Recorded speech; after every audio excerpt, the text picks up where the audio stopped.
Jay, you child. Jay, you child.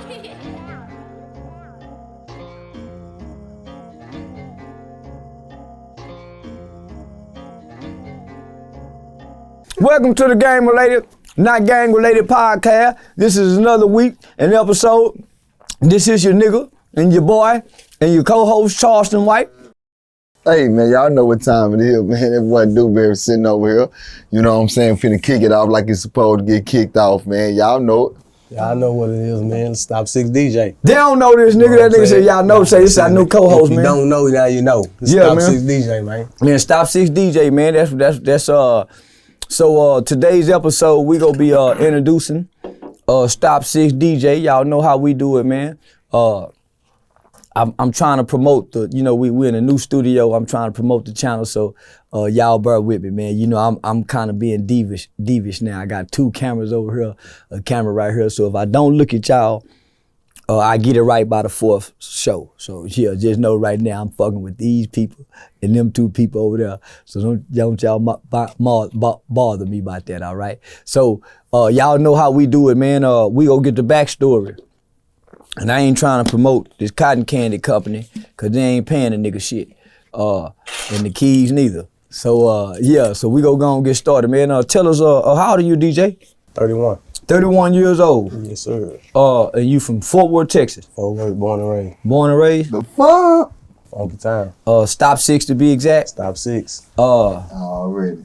You graduated high school? 16 years old. You graduated at 16? 16, went to college at 17. Huh, man? Yeah. Graduated at 16? Okay. Yes, What year you graduated? 2007. 2007? I graduated June 14, 2007. June 23rd, I turned 17. August 14, I went to college. So listen, check this out. So what was life like, man, for a young kid in Fort Worth, Texas, growing up in the projects? We had our up and downs. Granny baby, I was raised by old people. Talking right from wrong, but it's poverty where everybody, we all go through it. Yeah. So check this out, right? So we any brothers and sisters? Oh yeah, I got on my mama's side. She got 4 kids. I'm the only boy. Three sisters on my mama's side. Daddy's side, I want to say 6 kids. 1 girl or 2 girls, 4 boys. Growing up in school, elementary. What was elementary like? Was school hard for you? Like as far academic wise? Yeah, at first until I just it was hard for me when my daddy came home. My daddy came home, he got me straight. So like far as homework, paying attention in class? Yeah, because I was a class clown. I didn't like to sit still and just, yeah. You know what I'm saying? My daddy got me straight.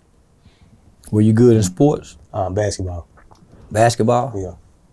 What age you remember start playing basketball? I started playing basketball as about 10, 11. So basically you was a normal kid from 5, 6, 7, 8, 9, 10, 11 years old. Yeah, I was normal.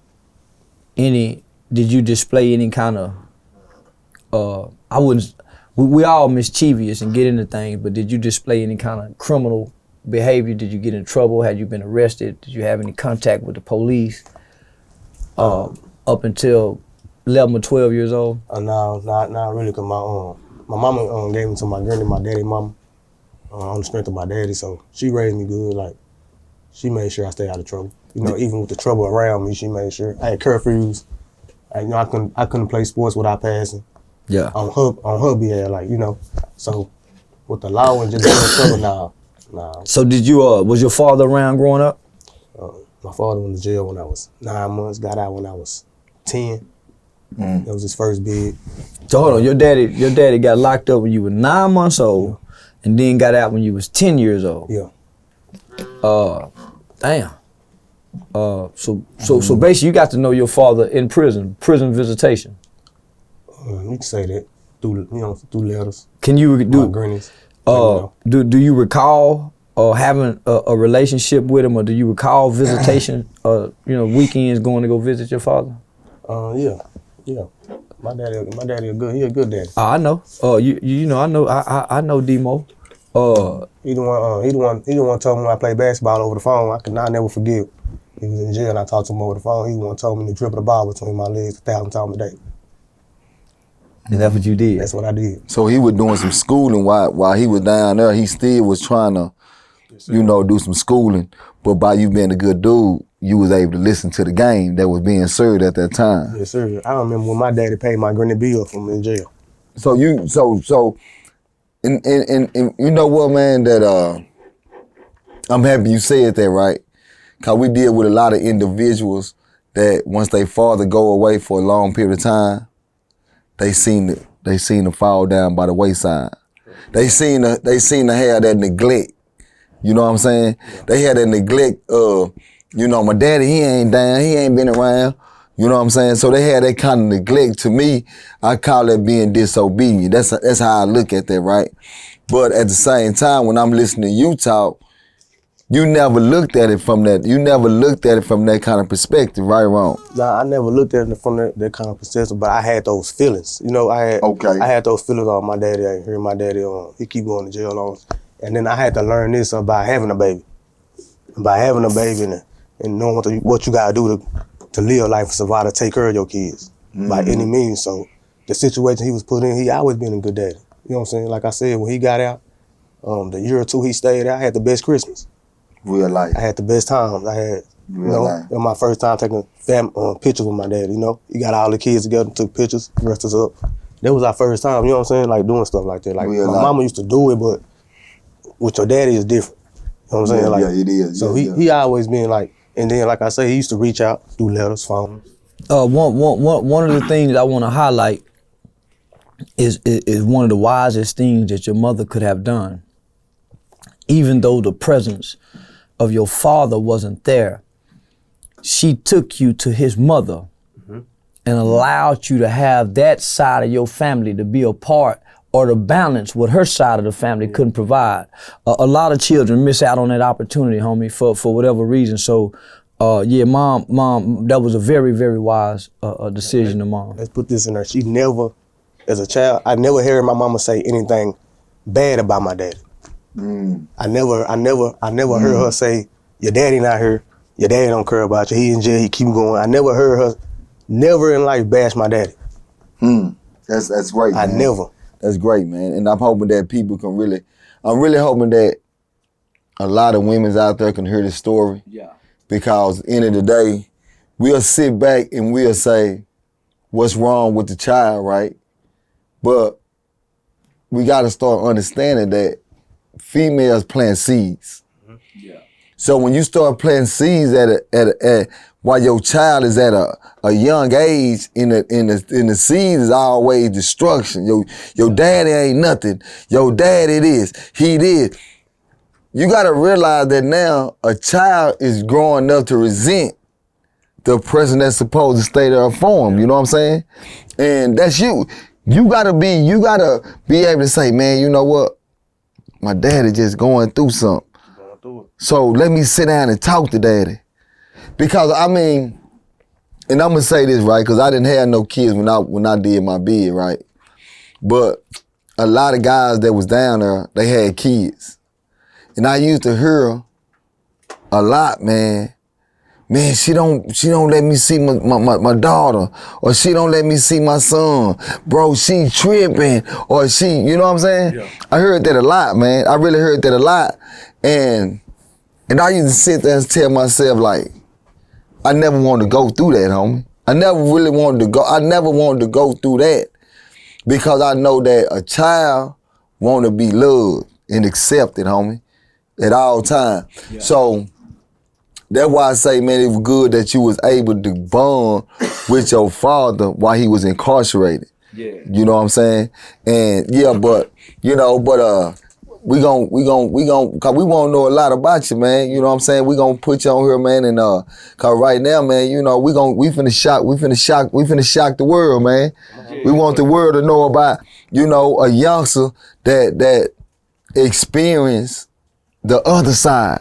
See, we done heard the side about the individuals going to the joint, staying for a long period of time, but we never got that side where the son had to endure his father going back and forth to prison. Cause your dad went to state prison, then he went to federal prison. Your uncles been to state prison, federal prison. Your uncles, cousins, been to prison. All my family. Your whole, so you come from a family where just about every man and male in your family has been to prison. Yeah. Actually, this Thanksgiving been 30 years since my grandmother had all her sons together.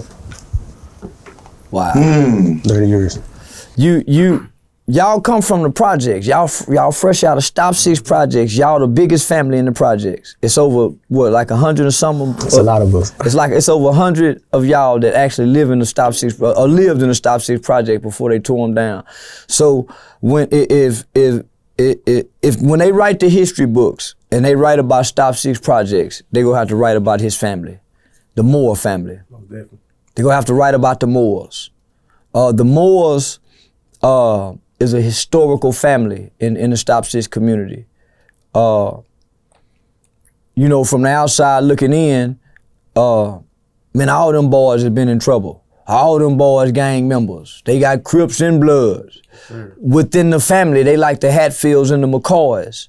But when you look at the mothers, you look at the parents, you look at the grandmothers, man, these people raise these children to be loving and have morals and even have compassion. But the community, the culture shapes us. And so I want to talk about your mother. I want to change positions right now and talk about your mother. How old was your mother when she first started having children? I think my mama had her first baby at, I don't want to be wrong, but I think 16. 16? Yeah. And so it was 4 y'all, 3 girls and 1 boy. And when you was 11 years old, your mother, y'all wasn't living in the hood. Y'all wasn't living in the No, she did what my mama worked 4 jobs. She did what she had to do. She did what she had to do to keep us out of there. Well, I stayed with my daddy mother. Yeah. Which is my grandmother. She would raise me, but every weekend I used to go with my mama, and she stayed in Arlington. So she been and tried to get away from, you know what I'm saying? She been and got away from Stop6. So y'all left the hood, went to the suburbs in the suburban area. Life is pretty good for you at this time. So I'm back and forth. I stayed with my granny, went to school for my granny, Stop6, all that. But on weekends, my mom made sure she came and got me every weekend. So took me to Arlington. So what was that like, man? Going to school in the hood and then going back out to Arlington, because ain't nothing hood about Arlington. I looked at it as a suburb. I looked at it as my mom was just trying to do what she gotta do to keep us away from over there. But out of respect of my daddy, and my daddy asking her to let my granny raise me, she'll let me go back and stay with my granny. Yeah. You know. So at some point you started going to school in Arlington. At 11. At 11? Yeah. Now when you going to school in Arlington, the behaviors and the shit that you learned in the hood, you bring it out here to the suburbs. Straight to it. Talk about that. Now you 5th, 6th grade at this time. It was a situation where my granny, we moved to Breckenridge on the south side. I didn't like staying over there. Okay. They wanted to put me in middle school over there, you know, 6th grade. They wanted to put me in middle school over there. I didn't want to go to the school, so my granny was sick. She was in the hospital, and my auntie got me dressed and made me try to go to the bus stop. And I'm being lazy. I didn't want to walk to the back of the apartment and go to the bus stop. So I'm spoiled. I called my mama. Man, mama, come get me and take me to school. She tell me, what's going on? I'm like, man, I don't want to ride the bus to school. I want somebody to drive me out. She was like, man, you need to get on the bus. Spoiled kid. Yeah. I mean, you need to go get your ass on the bus. I ain't driving way out there to take you to school. Well, I'm like, well, I ain't going. She was like, well, your granny. I said, she in the hospital. She was like, I mean, you know what? I'm getting tired of this. I'm going to come pick you up. You come and stay with me. Yeah. So if you ain't finna go to school, I'm finna get you. You take me to Arlington, you going to school out there in Arlington. Yeah. And I was like, all right. You know, she called my granny and let her know. You know, my granny, she loved me. She cried a little bit, but that's my mama. She let her get me. Go to Arlington. She enrolled me. It's called Crow Elementary. Arlington school go from pre-K to 6th grade. Okay, so you remain in 6th grade. So you're not in middle school. So in Fort Worth, you be in middle. I be in middle, but in Arlington is elementary. Because it go from pre-K to 6th. So I was in the 6th grade. I went to Crow Elementary. Now, when I get there, I'm the only black boy at Crow Elementary. What year is this? 2001. Damn. That's like the Mansfield area though, isn't it? Is Crow like South Arlington's Mansfield borderline? I want to say like it's Park Road and you can go up Park Road and get to it. It's like the east side of Arlington. Okay. By Hutchinson. Okay, I got you. Carter Junior Okay, High. I got you. I know where you at. I know exactly where you at. Okay. So you the only black at this school? I was only black boy in the 6th grade. Okay, I got you. In the 6th grade, I was only black boy. So did that cause or influence your behavior in any way? At first, it kind of threw me off. Like, I feel like I was like, I don't know, man. I think I want to go back to Fort Worth. You know, like, yeah. It kind of because you with a bunch of Mexicans. yeah, it was Mexican and white. You know, me one of my best friends became a Mexican. Yeah. And I never forget we was in science, and he was like, "Man, you in the gang?" I was like, "I'm Stop6." You know what I'm saying? He was like, "Well, I'm a Crip." He was like, "Man, let's start a game." I was like, "Shit, I like red, you like blue. Let's start it." That's how it went. He was like, Y'all babies. Yeah, we 11 years old. So he was like, punch me, then I'm gonna punch you. I was like, "Nigga, you ain't hit me, we gonna fight." Yeah. You know what I'm saying? So his words was like, all right, he was like, well, we gonna make a handshake, we gonna do the little game, we gonna start it together, and then we gonna go around and get other people to start the game. So. Pause out for a minute. Stop right here. Time out. Say, man, these elementary kids, y'all, in elementary, with their minds, say, hey, let's start a game. Where they get this shit from? That's exactly how it happened. Yeah, man, all right, keep going. This gonna make a good conversation one day about how kids start games. So after class, not knowing, we asked the redhead white boy. I asked him, nigga, just like this, like, you know, nigga, what color you like? He was like, I like red. Nigga, you wanna be in this game? He was like, yeah. Come out in this building right quick. Me and SA jumped him in. That nigga, you in that game. Y'all done started this shit in class just after wham of a thought. You done told them. Yeah, hold on. Soon as class over with, y'all go to the hallway, y'all go to recruit. Wow, for real. He was a redhead white dude. I called him redhead stepchild. Yeah, that was his gang name? Yeah, redhead stepchild. Yeah, that's them. He became one of my best friends too.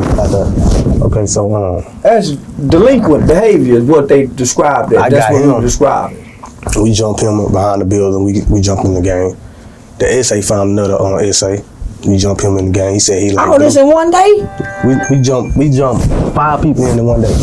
Say, man. So the next school day, I never forget, it was an SA dude named Mark. And I'm 11 years old, I really don't know nothing, but it was something like fishy about him. And you know, if I ain't coming to you and ask you to be in no game, and like, you know the rules, like we 11 years old, so when we jump somebody in the game, you don't go around telling nobody in the game, you don't let nobody know. Let us pick who we want to pick. So when he came to me and asked me, hey, can I be in y'all game? I was like, nah, you know what I'm saying? Like, nah, you can't be in no game. Long story short, he was making told the principal and them. Listen, this is why white folks didn't want Dr. King them bringing niggas to their community going to school with their kids. Y'all see this kind of shit? And why white folks don't want niggas in their school? So when they go tell, what happened? I catch the flu. I get sick. I had to go back out to Fort Worth to my granny house. I'm staying out there.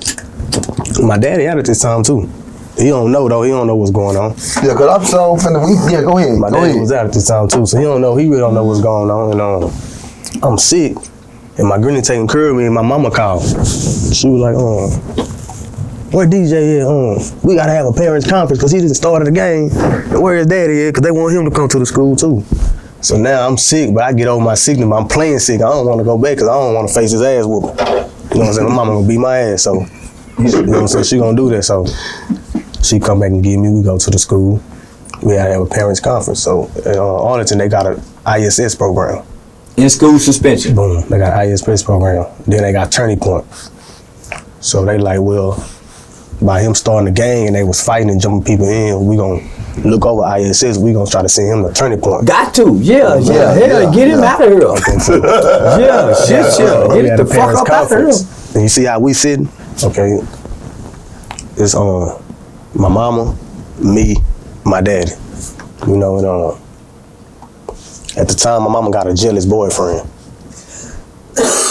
gang member. Is that? Yeah, a blood gang member. They call him OG blood gang member. He jealous. They was going through their little problem. You know how every relationship, thinking they love each other, whatever, however you call it. He jealous. You know what I'm saying? Insecure, all that. Mm-hmm. He walk in, and it's a glass thing, so he can see straight through. So it's my mama, me, my daddy. He called my mama out there, take her to the restaurant. So now, me and my daddy here, we don't know what's going on. We just waiting on my mama to come back. My sister Piggy, she walked in the restaurant on him, cutting my mama behind her ear. You know what I'm saying? He mad because my daddy... cutting her with a knife? With a knife. He mad because my daddy was in the same room as... Oh, okay. Man. That's small. So he cut her behind her ear with a knife. She come back crying. So they end the meeting, and she walking out crying. We asking her what's going on. She don't say nothing. So when he cut her behind her ear in the restroom, he had told her, don't tell nobody, I'm gonna kill you. That's what he told your little sister? That's what he told my mama. If you tell anybody, I'm gonna kill you. Boom. But Piggy walked in and caught him. Your sister. You know what I'm saying? So back to the part she walked out. And how old was your sister? Piggy she was 10. I want to say 10 because I was 11. Okay. She was 10. Either 9 or 10. But she was either 9 for the turn 10 or she was 10. But anyway, we walk out. We walk out and my mama crying. We asked her what's wrong with her. She get all us in the car. We get to my granny house. Now my granny stay up the street. You make a right, make a left, and another left for her house is right here. I know 1408 Cardinal. This your dad's mom? No, this my mama's mom. Your mama's mom, okay. She don't play no games either. She gonna be straightforward with your bitch ass. You know what I'm saying? She ain't gonna, that's just how she is. So when we pull up, my mama still crying. My granny walk out the house, she finna go. My mama get out the car, and she hug my granny. And my granny crying. My granny like, what? These are her exact words. Keisha, what the fuck wrong with you? You know? She was like, Eva cut me. She was like, what? And as she telling my granny that he calling her phone, my granny answered the phone. Like, motherfucker, you put your hands on my motherfucking daughter, you gonna have to face us. You know what I'm saying? Hang up. She get on my mama's ass, don't stop all that goddamn crying. You don't let nobody put their hands on you, you know what I'm saying? We go home. 9 o'clock. My mama cooked chili dogs. You know we like eating chili dogs. And she cooked chili dogs. We in the room playing school. My older sister and them, they in their room. They just don't know what they were doing, but we in the room playing school. But me, I'm going back and forward, like from the kitchen to the room, helping my mama out, helping to clean up. You know what I'm saying? It's chilly out, so yeah. Boom. It was something about her spirit, like I feel like she knew something was finna happen, or you know how somebody get they feel like the feeling they say you get, like you know you finna die or something. Yeah. I think she had that kind of feeling, so. Going back and forward, and I'm in a room, I'm playing, but I see a shadow. This how our house is. We in a room, it's the windows. When you walk past this windows and you come around the corner, it's the restroom straight ahead. It's a restroom window. So you can, like from this room, you can see the shadow. You hit that corner and walk past the restroom, you can see that shadow. So in my mind, I'm 11 years old. When I see that shadow, I'm like, man, let me go in the restroom and see what's going on. When I look in the restroom, I see the shadow going towards the kitchen. I run in the kitchen with my mama. Okay, now she tell me to wash the dishes. So it's the kitchen, the sink, and the counter, all this right here. Over the sink, it's a window with the porch light on. It's 9 o'clock at night, so it's nighttime. It's the porch light on. And then this way, a couple feet over, it's the back door. And they got a window on it with blinds. And it's a porch light on. So as I'm washing the dishes, I already seen the shadow twice. So I'm washing the dishes. I see the shadow whoop, go by and go towards the door. Without me saying anything, I don't say nothing. I stop washing dishes, my mama sweeping. I walk to the door. You know what I'm saying? I'm the man of the house. I feel like in your mind, you the left, you the protector, yeah. As most little boys would take that position, so, yeah. When I go to the back door and I get the people through the blinds, I see the nigga, my mama and his boyfriend, with a gun. You know what I'm saying? In the back window. So as I turn, So I think we need to cut them out. This is getting deep. No, they got to hear this. Story. They got to hear it, man. When I turn to tell my mama, I'm finna turn and say, hey, Eva at the window, shots go out. You know what I'm saying? Shots go out. Me, I try to run and pull my mama down. But she and I already got hit up then. You know what I'm saying? Hey. By the grace of God, I ain't get shot. You know, by the grace of God, I ain't get shot. How many shots was fired? My mama was shot 14 times from top to bottom. I want to say it was either 14 shots or probably about 17 or 20. You watch your mother take all 14 shots. Yeah, I try to save her and all that. Like this in the newspaper, I try to save her and pull it down to the ground and all that. So, you know, fire people come. My sister is the one that come and get me out. My auntie is the one that come get me out the kitchen. You know, take me back and put me in the closet. But I think he ran around trying to get in the house. You know what I'm saying? But my auntie them called my uncle. My auntie them called my uncle. Then they hang up and call the police. When they call the police and tell them what happened, my uncle, Lee Jr., he make it before the police. You know what I'm saying? Yeah. So when he make it before the police come, they start messing with him. Okay, they put us in the fire truck and take us to my granny house, which was down the street. My granny and my mama's sister and her husband went to Texas Ranger game. You know what I'm saying? So they called my granny and let her know my mama got shot. She at the hospital, JPS. Okay, at the time, my daddy girlfriend come out there to Arlington and come get me and my sisters. And they take us to my Mimi house. That's my daddy mama. Yeah. So the whole time, I'm not knowing, like, we just, you know, we kids. We don't really, it ain't just hit us yet. We don't know what's going on. So we at my Mimi house, we playing for a little bit, we lay down. Around later that night, like early that morning, I'm asleep. You know, me and my brother, you know, Desmond, the one that's incarcerated. Me and him sleeping together on the couch or whatever. My granny wake me up. I can see it in her eyes. I can see it by the way she hugged me and was talking to me. She was like, my granny a strong woman. She was like, DJ, I had to tell you this, but your mama died. I was like, what? And she was like, yeah, your mama died. So I punched a hole through the wall. She let me break whatever I wanted to break, punch on whatever, and it just went from there. Like, you know. Life without mama, man. That's when it started. Man, first of all, man, it's horrifying to hear something like that from a little, you know what I'm saying? You know what I'm saying? This story here kind of different from the stories that we pretty much talk about. You know what I'm saying? This is really touching to me. You know what I'm saying? But I can never tell you that I know how you feel because that's something that nobody can really say. You know what I'm saying? But as I listen to the story, man, and I see that your mother, she was considered the type of lady that loved her kids 100%. She was working 4 jobs and studying to be a nurse. That worked 4 jobs, and all she wanted to do was do the betterment for her kids. Yeah, she made sure we were well taken care of. But at the same time, got caught up with a nigga that OG was blood. not for her. A nigga that was not fit to be with a real woman of her caliber.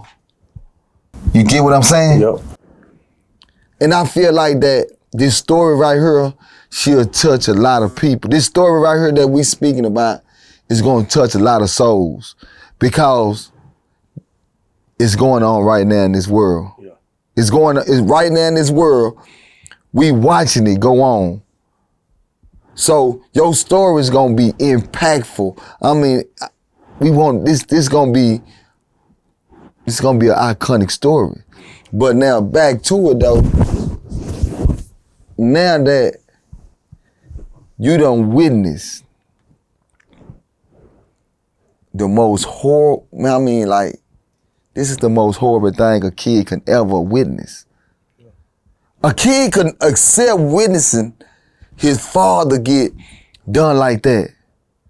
But to watch your mother get done like that, homie, to sit here and watch your mother get done like that by the hand of a black man, a nigga. No. You get what I'm saying? But I can't go no farther, right? So I want to take y'all through the process of how I got to meet DJ. He just come home from federal prison.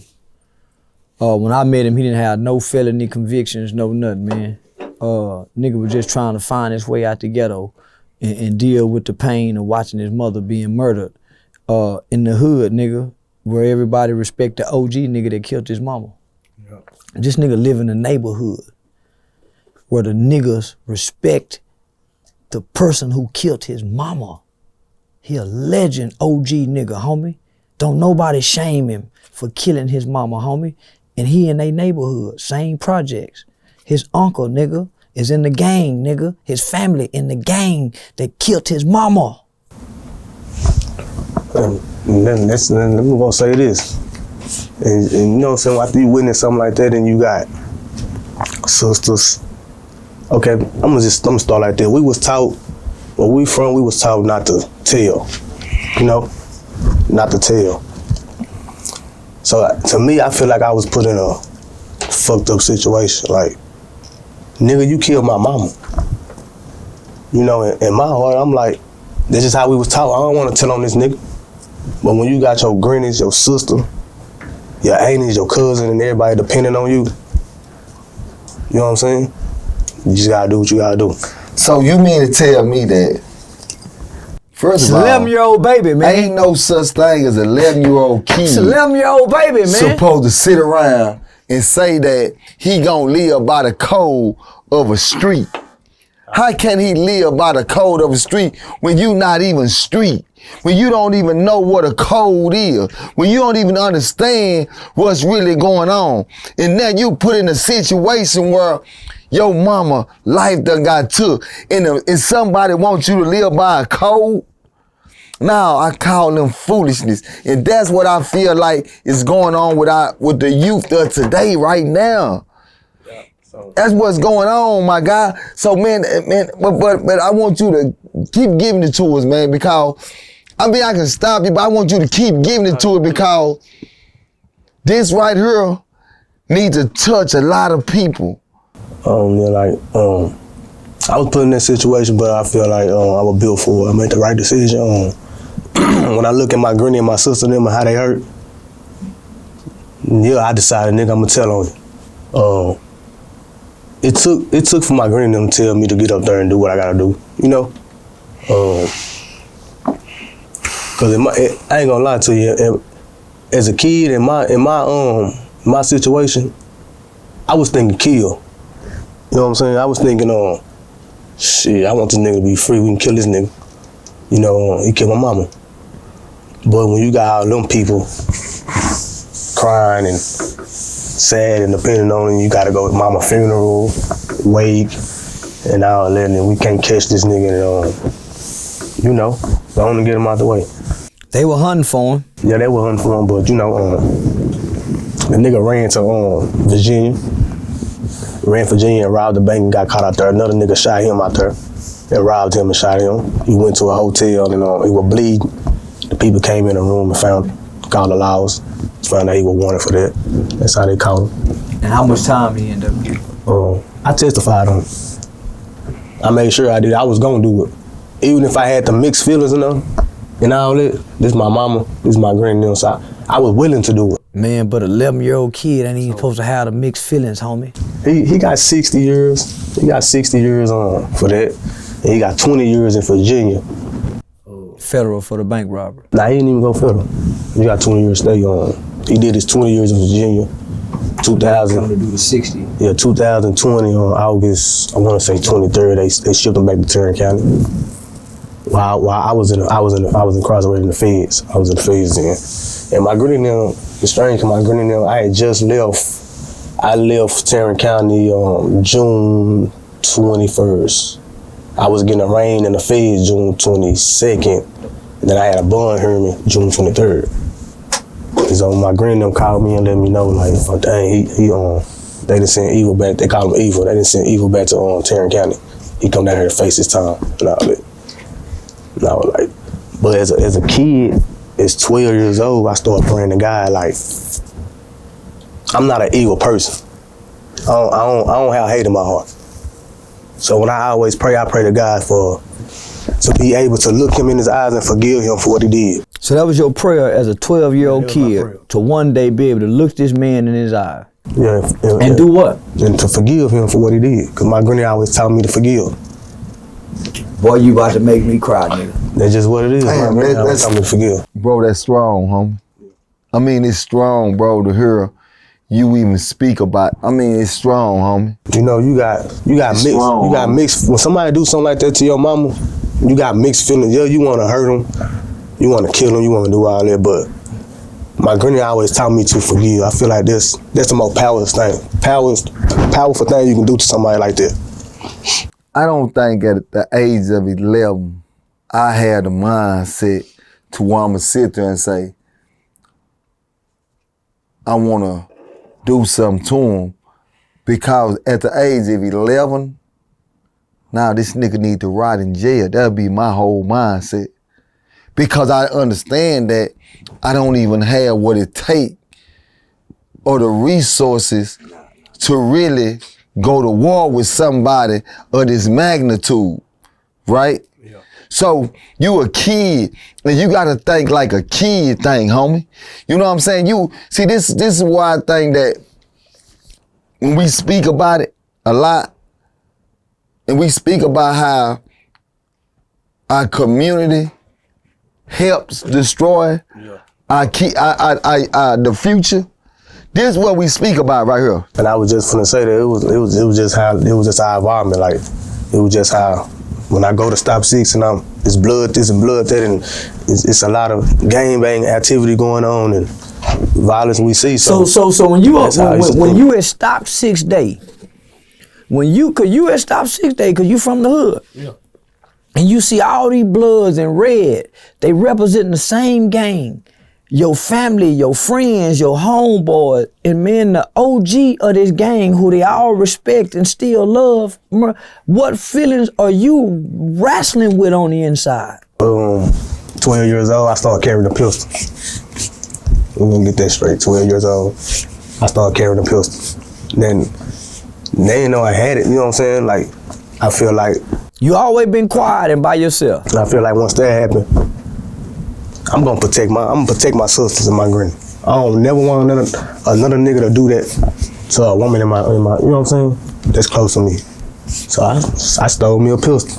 I always had it, kept it. So when I do go around Stop6 days and stuff like that, best believe I'm gonna have that pistol on me. Cause I already know what come with it. Especially with coming on, you know, you got like them niggas, them gang members, they mind frame probably, they got small mind frame. So even as a child of me being 11 years old and told on this man, they probably can feel some type of way. You know what I'm saying? Point blank period, that's just how it is. So, and they live by that code of not snitching. So I know this as 12. But my thing is, see, this what get me about that code, right? You said they trying to live off a code or stop snitching. Let's see, this what we gotta understand what snitching is. Snitching. Hit your chin, you got some lint off your chin. Yeah, man, I gotta hit my chin, but I thought I had some tears on it, man, because, you know, this shit deep right here, homie. Yeah. You know, and they trying to make a kid live off of something that he don't supposed to live on. That's like telling an old lady, if you see something happen to your kids, you don't supposed to say nothing. Yeah, that's how it is. Let's keep it, now, see, let's keep it gangster like they say. These kids supposed to be off limit. When them kids see things of this magnitude, they had a right to point their finger. See, that's why we got so much molestation going on. That's why we got so much going on with these young kids. And when they finally get an opportunity to come out, it's more like, this happened to me. Why you didn't say that? Because I don't want to be looked at as a snitch. Yo. Oh, I don't want to be looked at as, no, you was a kid, homie. And then, like, you know, it's just the environment. It wasn't necessarily just being looked at it as a snitch. It was just unnecessary. I don't want a nigga to do nothing to me, so I'm gonna, you know, that's why I vowed to myself to keep it going. So we go stop right there, and we go bring them up till today, right? And then we'll go back and talk about from that point to now. So you say you was coming, you was being arraigned and fed in federal prison, and OG Evil had just been sent back to Tarrant County. I sent back to Tarrant County. I was getting arraigned in June. He got sent back in August, like August 23rd or something like that, when I was in the feds. And so here it is, you get sent back to Tarrant County Jail, and he in Tarrant County Jail. And y'all are not supposed to be with each other. No, because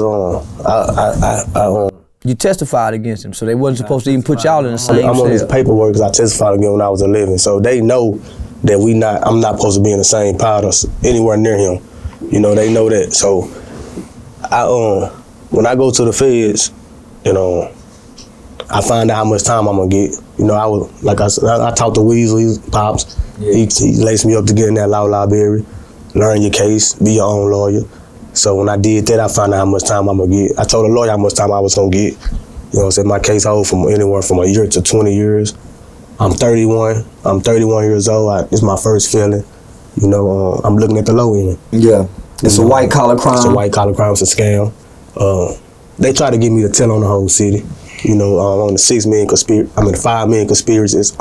I'm worried. Stop it. You know, so if you tell on somebody, they keep going. So I'm the 5th man. I want to stop that. Females told on me, but I just took it in there. I know I was doing wrong, so I feel like for me to even tell on anybody else to try to get them locked up is selfish. I ain't got that type of heart. Real life. You know, so. And by you not telling, and by you listening to the old man pops going into the law library, you went and learned the guidelines. Yeah, and I got 12 months in a day. But now before you went in the law library and learned them guidelines, how was they trying to handle you? My lawyer, he came to see me a couple of times, and he was telling me I need to cooperate. First of all, when they arraigned me, they told me what my case is. I knew I was in there for the Walmart stuff. Then they gave me a bond hearing. Like I said, I ain't never been a felon. I'm not a threat to society. I ain't have no pistol cases. I ain't have no what you call aggravated assaults and none of that. So they granted me a bond. Yeah. So you know when the feds, you can't bond out the feds. They grant you a bond. Exactly. It's a free bond. They let you out.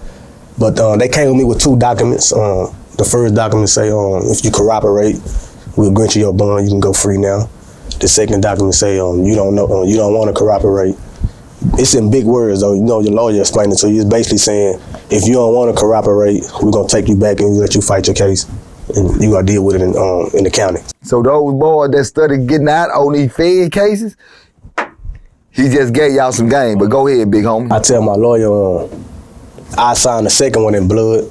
He said, what that mean? I said, you can cut my finger and I'll give you my signature in blood because I don't know nothing. They handcuffed me, took me back to Fannin County. Fannin County is by Buster Coles in Bonham, Texas. Yeah. I fought my case from in there, talked to Pops. You know, doing a little stressing. You know, my daddy was in the feds too, but you know, he had a little cell phone. I was calling from my little phone to his phone. He was telling me like, you're doing the right thing because they trying to put all the pieces of the puzzle together. And if you go in there and say something, they can even give you more time for even telling. Because you putting all the pieces of the puzzle together and they know you know this and that. So they'll try to use it over your head. So I wasn't gonna tell anyway because like I told both of my grannies. My granny even told me, my mama, she real blunt. She told me, DJ, you stupid because you need to go in there and tell on all them motherfuckers. That's what mama them say, tell nigga. Mom, you need to tell on all them motherfuckers. And I told my granny, I said, nah, I know what I was doing. I know it's a consequence behind it. I'm not selfish. I ain't got that kind of heart, so I'm gonna fight this case. My daddy mama, she well, DJ, you know how the world is today. It's 2021. Everybody telling on each other. You know what I'm saying? I'm like, nah, Mimi, I'm not selfish. I call her Mimi. I said, nah, Mimi, I'm not selfish. You know, I'm gonna sit in here and fight this case. You know what I'm saying? God got me. Y'all pray for me. Woo. Talk to Pops. You get in that law library. You know what I'm saying? Get a job. Do something for yourself. I can't keep sending you money, nigga. You know, that's how Pops talk. Yeah, how Pops talk. Yeah, shout out to the old nigga. When you was making all that Walmart money, nigga, you wouldn't give me a dime, so I ain't finna keep sending you my money, nigga. Go in there and steal some vegetables or something. Play poker or something. Yeah. You know, lace me up. But get in that law library and learn your case. Become your own lawyer. And come out here and be a lawyer, a street lawyer. You know what I'm saying? You know, just lace me up. That's what I did. I got that busted by the feds. I read it from front to back. That's all you got is time in there. I read it from front to back. You know what I'm saying? I went to my case. My case is a white collar crime, conspiracy to commit wire fraud. My case started off at 11-7. That's the points they start out with. Yeah. Okay. They try to charge me with $600K. They couldn't prove that. Only thing they can prove is $95,000. So when I found out how much money they was charging me with, I go back to the book, go to the money. That holds 6 points. 40,000 to 95,000 holds 6 points. Mm-hmm. Okay. From 95,000 to 200,000, it hold like 8 points. And from like 200,000 to $1 million hold like 10 points. So now I know like man, I ain't looking at number 11, 13. You know, in the feds, and you go by that that guideline, you know, from 1 to probably from like 1 to 26 or something like that, they really ain't no time, like, you know. So I'm like, man, I'm in a level 13. So once you go in and accept plead guilty, like, okay, y'all got me. I can't tell you nothing about nobody else, but I'm gonna plead guilty to what y'all got me for. You know what I'm saying? And they see that you accept the responsibility for your actions, they take 2 points out. You know what I'm saying? So that's what I did, level 13, category 3. Now category 3, the category go off your background.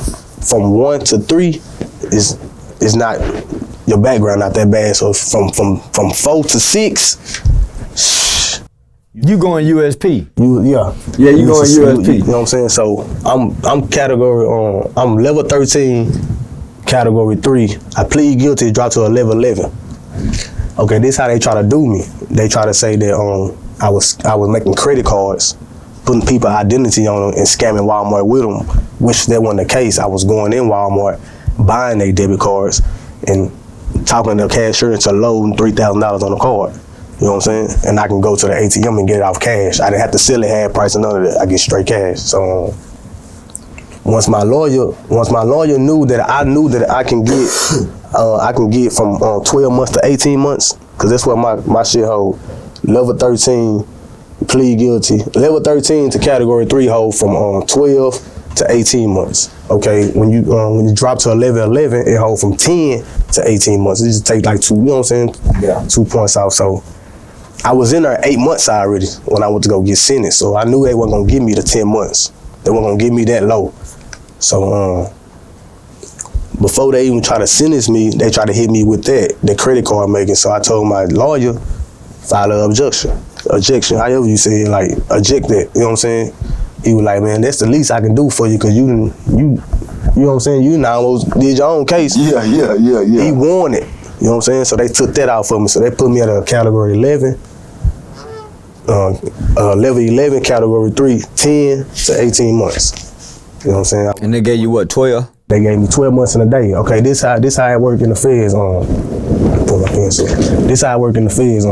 12 months. If they give you a straight 12 months, you'll do that whole 12 months. If they grant you that day, they take 56 days off. It's 10 months and a half.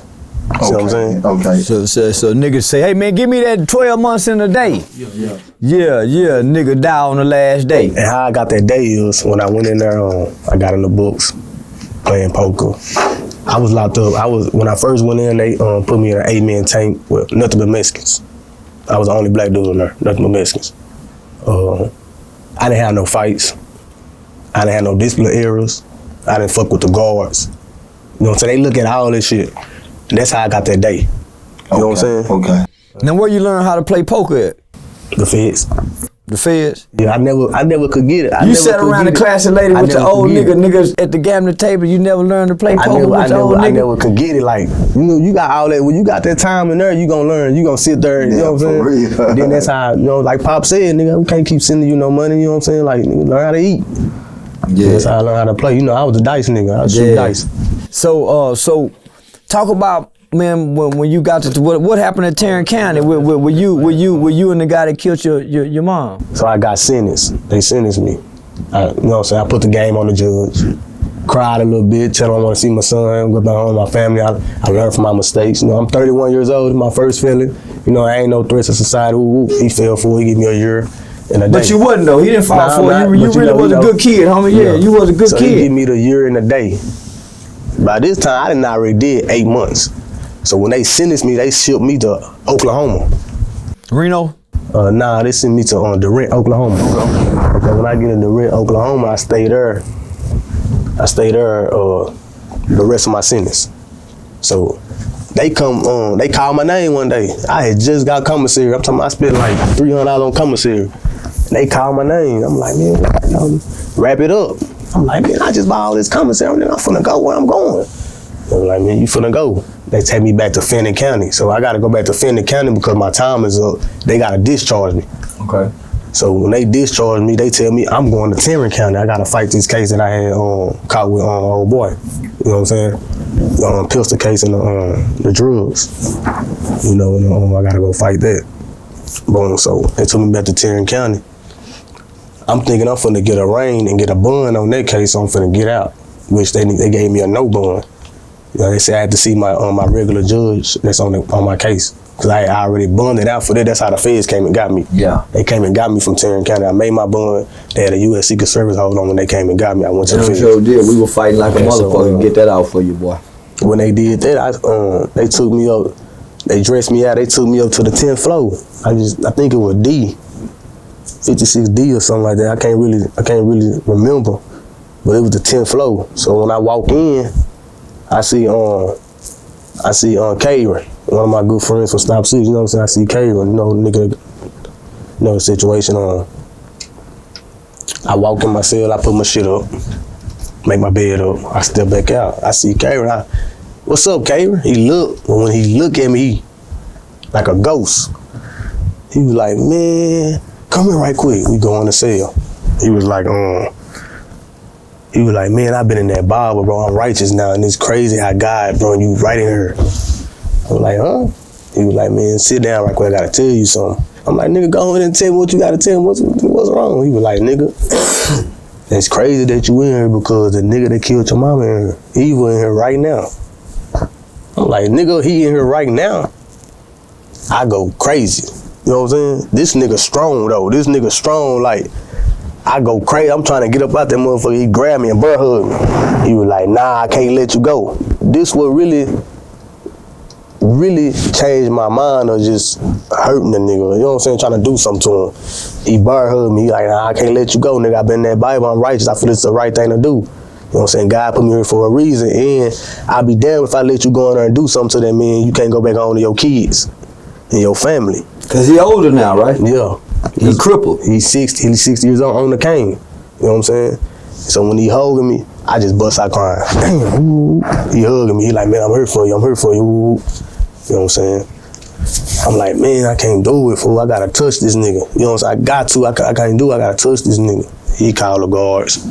You know what I'm saying? You know, once they shut that door, you can't get out yourself unless you got a comb and you can pop it out. But I ain't know nothing about that at that moment. I didn't know nothing about that.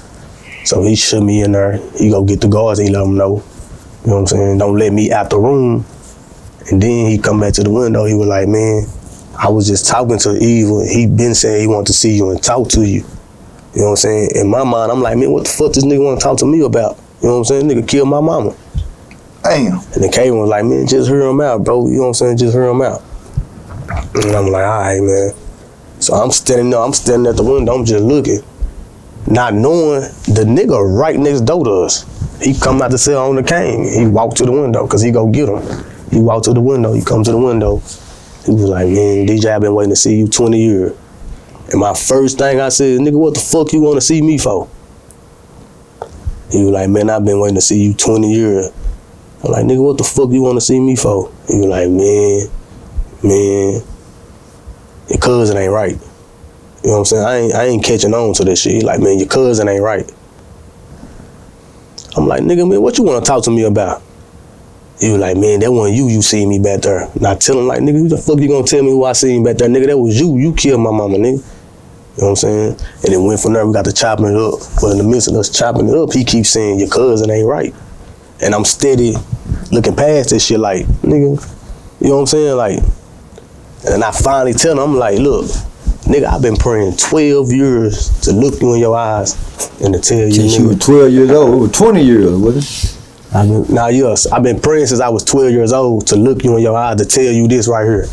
Man, nigga, I forgive you, fool. And he looked like, you know what I'm saying? Like, huh? I'm like, nigga, I've been praying to God all this long, nigga, to forgive you. So while I got the opportunity to do it, I'm gonna look you in your eyes as a man and tell you, nigga, I forgive you, nigga. I forgive you.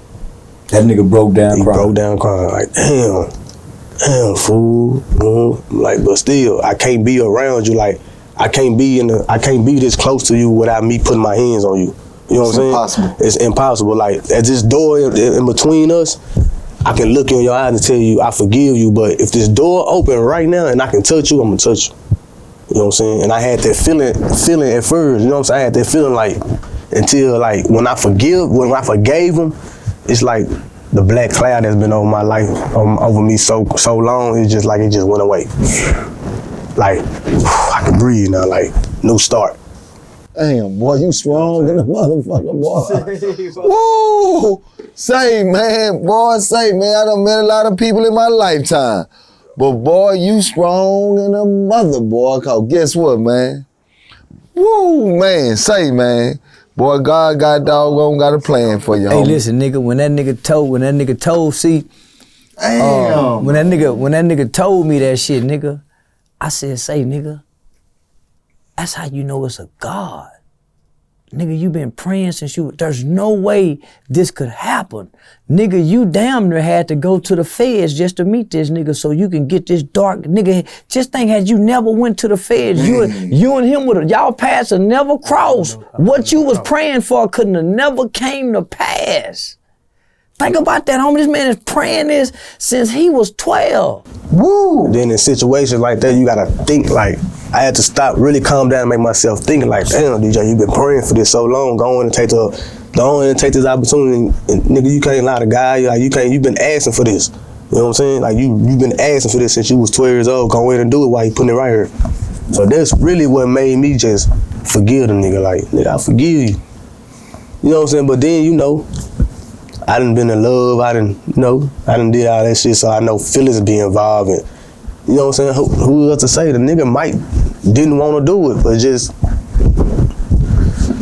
that love make, you know what I'm saying? Love make motherfuckers do crazy shit. No, you know what man, I'm distorted love. No.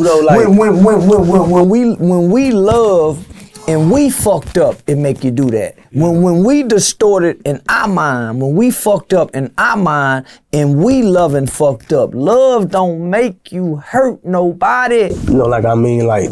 Yeah, nah, homie, we be fucked up trying to love something and don't know how to I'm talking love. about like if it's as if he figured that he had a good woman and was finna lose her, and he didn't want nobody else to have her. Like, so I know, like, you know what I'm saying? I know that feeling because I done did some fucked up shit where I'm finna lose my girl, and I know I don't want another nigga to have one, but I ain't gonna think that far as to going to hurt her or doing nothing to another nigga. If y'all decide to be together and do that, then I gotta let go. You know what I'm saying? That's deep, and some people like they weren't raised like that. They don't think like that. They don't know how to handle that type of situation. So man, I want to take you back, man. So after your mother passed,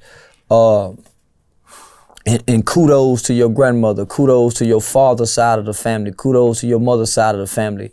They came together, man, and tried to create the best world that they could for you and your sisters. Talk about that for a minute. Yeah, after my mother passed, my auntie, my mama's sister got custody of me. She stayed in Arlington too. She had a son, me and him was close, so they let me stay with her if I can be over there with him. And then my granny took all my sisters. You know, my mama, my granny, and my aunt, they stay all right down the street from each other. Like they did good as far as just trying to give us the best life we could. But you know, everything ain't always sweet. You know, as a child, you might want some shit to go your way and don't go when you feel like, you know. Yeah. But you know. Did you ever feel neglected when it came down to, you know, mama gone, now I gotta listen to somebody else? Did that ever have effect on you as you was going through your cycle, you know, your young life? Yeah, you know, let me say this, my granny, she instantly put us in counseling. So I went to counseling for 7 years. And what people don't know is when I go to counseling, I used to lash out. When we talk about what happened to our people, what happened to my mama and all that, I used to cry and lash out and want to fight the other kids. And you know, it used to take me somewhere else. So they started putting me in a room with a boxing bag and punching and gloves. So for the whole time being class and counseling, if I lash out, they'll throw me in that room and they'll let me sit in there and just pound on this bag, just punching and punching and punching until I get tired and I just stop crying or whatever. And they helped me out a lot. That's what helped my anger out a lot. Man, that's deep, homie. That's deep, bro. Yeah, that's what helped my anger. But I've never been a type of one. You've never been violent toward women or none of that? Nah, I don't play them games. You know, I didn't have a girl. You know what I'm saying? My girlfriend punch on me and all that. You know, we had them slip ups where, you know what I'm saying? You gotta defend yourself. But you know what I'm saying? It's only happened one time. And I don't play them games because what happened with my mama though. You know, I don't play them games. I ain't no abusive ass nigga. I'm not gonna beat my girl, none of that. Nah, that ain't happening with me. You still struggle today? It's kind of hard to. See, it's like you got new life, man. Once you say I forgive you, and that dark cloud leave. I don't even know what kind of question to ask, homie. Cause the story is it's so powerful, homie. Nigga don't even know what question to ask. Because you living, what I wanna, you know, just wanna take a journey on is, you going through all this therapy. You just saw the worst of the worst, homie. Now, you venturing off into this lifestyle, what we call the street life. When you venturing off into this street life, what is you picturing? What's your mindset when you first start jumping off the porch and jumping into the street life? I want to know, like what's going on in the mind? Like they came out the I'm gonna say they came out the high school. You know, like I said, I graduated at 16, went to college at 17. Man, that's crazy. From 17 to 20 years old, I was in college. You know, I was in college, so once I decided to make the choice to drop out of college and come back, I came right back into Stop6, the street life, and I had to find out the real world, how to survive. You know, I ain't Granny Baby. I'm always be Granny Baby, but I'm not Granny Baby no more. I'm grown. You know what I'm saying? Exactly. Granny ain't finna keep giving me this. Auntie ain't finna keep giving me this. I gotta go and get it. Mm-hmm. You know what I'm saying? So we went from straight out of college to selling crack. You know what I'm saying? Nah, real talk. We went straight out of college to selling crack, to sitting in the trail. You know what I'm saying? In our little section right there on Dewberry, in the Buttercups, we used to call it Village Supreme. It's a trail right there where all the crackheads have tents, and, you know. So I sit in there, I give me some crack, cut it up, sit out there and do my thing, take care of myself, you know. And that's how it came about. So from college to selling crack. You know, I didn't try the job thing, but it didn't work out for me. You know what I'm saying? It was just. So now here it comes. This is another thing that the people want to know. Where the father was at? In jail. After my mama died, 2001, my daddy went to jail a couple of months, probably 6 or 7 months later. Man, so, you know what he told me that was so powerful about his dad? He said, man, I grew up and found out, man, my daddy only went to prison just trying to feed us. Yeah, for sure. That nigga rocked me with that. He said, man, the only reason my daddy went to prison, he was just trying to feed us. Me as a man just growing up, and I look up to my daddy. You know, that's my hero. Like, so I ain't never disrespect my daddy. I never will. Like, I don't care how old I get, what he do. Great dude. You know what I'm saying? That's my hero. You know what I'm saying? I never disrespect my dad. I tell him that too. Daddy, I ain't never disrespect you. I don't never think about disrespecting you, because I understand that you know you had kids and you gotta take care of them. And the way you knew how to take care of them, you did that. And then it's just like some people make it to do that, and some people get jammed up, and some people, God do everything for a reason. Like I said, my daddy didn't got robbed. He got shot. You know what I'm saying? God put him back in there so he can come home and be with us now. You know what I'm saying? So I never looked at my daddy as a deadbeat. I hate that word, deadbeat daddy. Man, well, you know what I'm saying? I never looked at my daddy as a deadbeat. Like I said, you're a young one, man. You special, boy. If you heard me say this earlier, I remember when my daddy paid my granny rent from in jail. The government sent my granny a check of $900 with my daddy name on it from the feds. Man, shout out to Unico worker, boy. That nigga getting that money. So special. You know what I'm saying? So I ain't that deadbeat shit. Like, nah, man, you very, very, very special, man. As I hear the story, bro, and you know we wanna because what I'm doing is I'm just fishing in there because I know the people that's out here that's gonna get this here, that's gonna get this. They gonna wanna they trying to tap into the mind of this individual. yeah. God bless the child that can hold his own. So now you coming home from college, you jumping in the street life. You jumping into a street life because you want to get some money. Money, that's it. I want to take care of me and mine. See, Point blank period.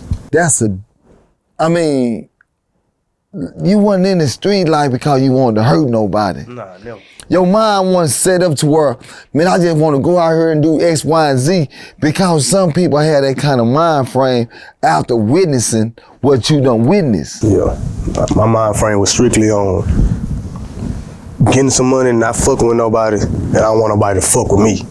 Exactly. You know what I'm saying? Like, I ain't gonna say it, no, I ain't no weak nigga. I don't even try to be hard. Like, you know what I'm saying? If people see me, they ain't gonna say, he try to act hard, woo. They gonna know that nigga don't want to be fucked with.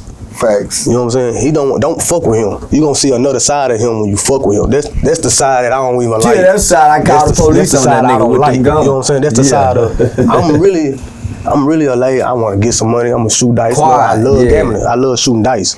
You know what I'm saying? And that's the way I know how to get some money. I knew from hustling to shooting dice until we jumped into that scamming shit. You know what I'm saying? Exactly. And then that's when you start having them coming inside the class of lady with four, 5 bags. You know what I'm saying? Like, that's why when I be looking at rappers and shit like that, and I be seeing these chains and shit, I was like, I could have been and did that shit. Like, you know what I'm saying? Just not even out rap, just out what we was blessed. I call it a blessing. It was from 2017 to goddamn me 2019. That was our run. That was good. Say, man, they were walking in Walmart getting free money, man. I'm talking about, it's like, and it's crazy. Say, man, it's like, man, it was the wildest shit I ever seen. And it's crazy because where we come from. Man, it's like they had the keys to Walmart. Say, man, they were coming in with hundreds, man. I'm talking about unbelievable. But this is what made me really start fucking with this young nigga, man, because toward the end of his run, he went and started him a business. Yeah. That nigga went and started him a business. Homie went and bought him lawn curl equipment and shit like that. Man, nigga bought him a truck and he went and got his little cousins out the projects, out the hood and started a business with them nigga. So nigga, I'm like, man, that young nigga sharp, man. That nigga used to come over there and see us chopping that wood with the babies. Yeah. That nigga seen us fucking with them kids, saw me fucking with the babies, homie. Summer after summer, homie. And then like, this is what I want to say to the niggas that's getting money and ain't doing nothing with it. This how I see it. Growing up, you don't have that much money. You don't have nothing for yourself. And we in the mind frame of getting money and flashing it and strip clubs and Jordans and you know what I'm saying. It's gonna come a time where nigga, you better put that money up. You better get your family right. You know what I'm saying? And I wish I had this mind frame when I was getting the money, but I was in the mind frame of you're making it, we spending it. Cause I can go in the store and get me 5,000. I can go in the store and get me 15. Quick, I get 15, I fit 15,000 in 5 minutes. You know what I'm saying? So I done flew a lot. I done been to all kind of states. I ain't never packed a bag.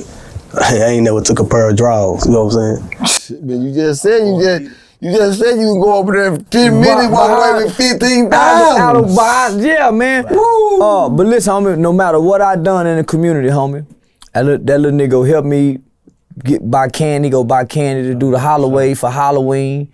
When y'all heard me tell the story about Bigum, when y'all heard me tell the story about Bigum, the 15-year-old blood kid that got killed, the nigga put in for the meat. Yes, when y'all heard me tell the stories about the twins, I ain't gonna put their business out there.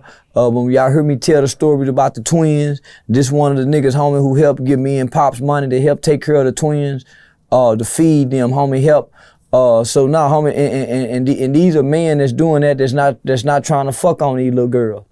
These are men that these girls, Mr. Charleston, DJ Pop, we ain't known for that in our community, nigga, as fucking with the babies, fucking on the women, mistreating the women. That ain't my reputation, homie.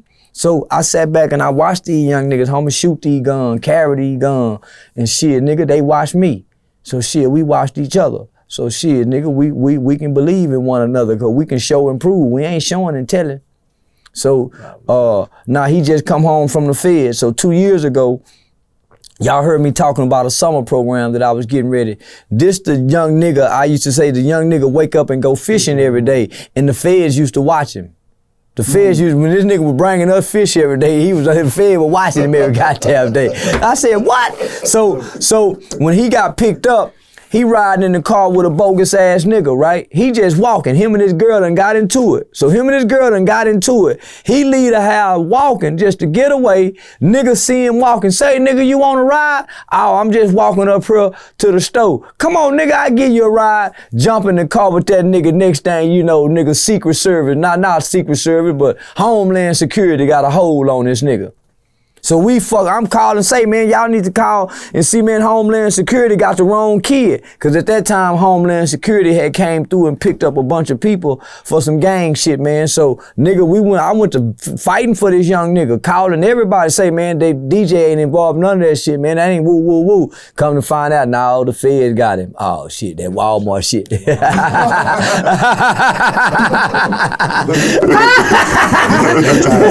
They try to charge me with $600K. Yeah, nigga, y'all got about 300,000. Shit. Goddamn, how you say, boy, I wish I get some of the money like them young niggas. Goddamn. Thinking that, I was like, man, I wish I had this mind frame when I was getting that money, boy. I have so many, I have me a truck. You know what I'm saying? I have a couple of businesses. I do the right thing with that money. So how long you been home from the feds now? About 7 months. 7 months. What you doing now? I got a job now. I work at DHL driving forklifts. Already? They got you on the federal probation? Yes, sir. How long? 3 years.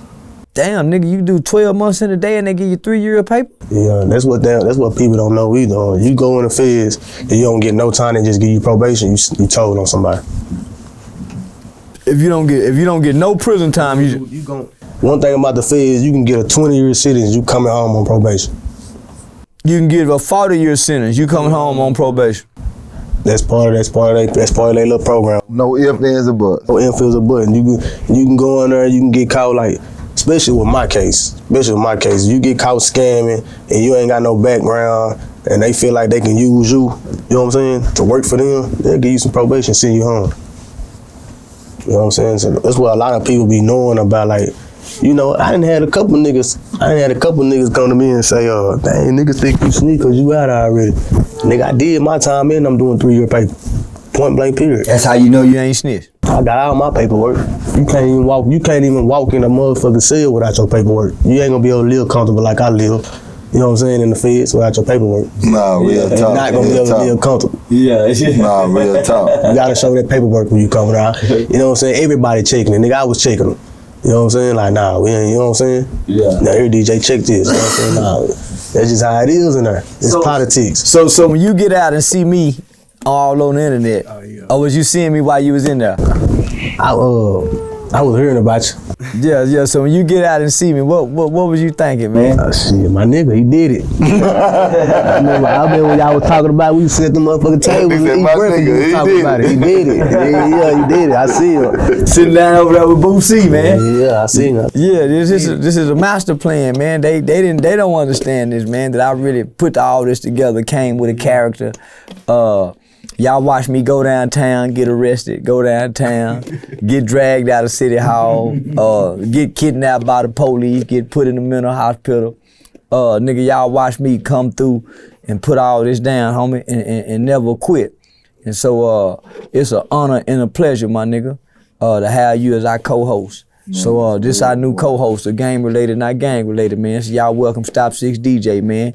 Yeah, part of the Mo clan. Nah, for real, man. We want to say, man, we gonna welcome somebody that's strong, pure, and uncut, man.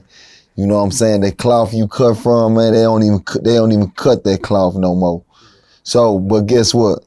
I mean, you got a lot to give.